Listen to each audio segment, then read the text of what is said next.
On parle beaucoup en ce moment des bronchiolites, vous savez, ce sont ces infections des bronches chez les tout petits, parce qu'on est en pleine épidémie, on vous en parle souvent dans le journal, mais il n'y a pas que ça.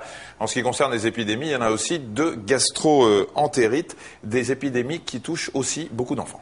Oui, effectivement, pour donner une idée de la fréquence de cette infection, sachez qu'en ce moment, une consultation sur 3 chez le pédiatre est due à une gastro-entérite. C'est vrai que c'est une maladie qui paraît très souvent banale, et pourtant, il faut savoir qu'elle peut être grave, et notamment chez le bébé, parce que chez lui, une gastro-entérite peut entraîner rapidement une déshydratation, parfois mortelle. Alors, tout le monde connaît bien sûr les signes d'une gastro-entérite pour en avoir souffert au moins une fois dans sa vie, même si ça n'est pas l'heure, je vous les rappelle quand même.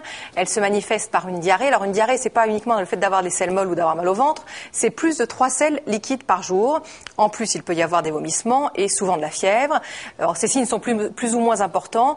Ils peuvent simplement se limiter à un changement du comportement, un bébé grognon, un arrêt de l'alimentation, parfois sans vraie diarrhée.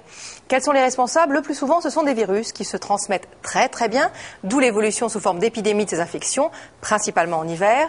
Mais d'autres germes, comme une bactérie ou encore un parasite, peuvent être transmis par l'intermédiaire d'aliments. Alors, à l'intérieur du corps, Michel, ça donne quoi? Ça donne que les intestins, ils n'aiment pas du tout les virus, les bactéries et tout ça. Donc, l'estomac, les intestins, en général, vont être perturbés dans leur motricité. Il va y avoir une perturbation du transit intestinal. Et puis, il va y avoir une perturbation aussi de la flore bactérienne. Vous savez qu'on a des bactéries normale dans l'intestin, ce qu'on appelle la flore bactérienne, et cette flore va être complètement perturbée par l'arrivée de ces virus et de ces bactéries qui ne devraient pas s'y trouver.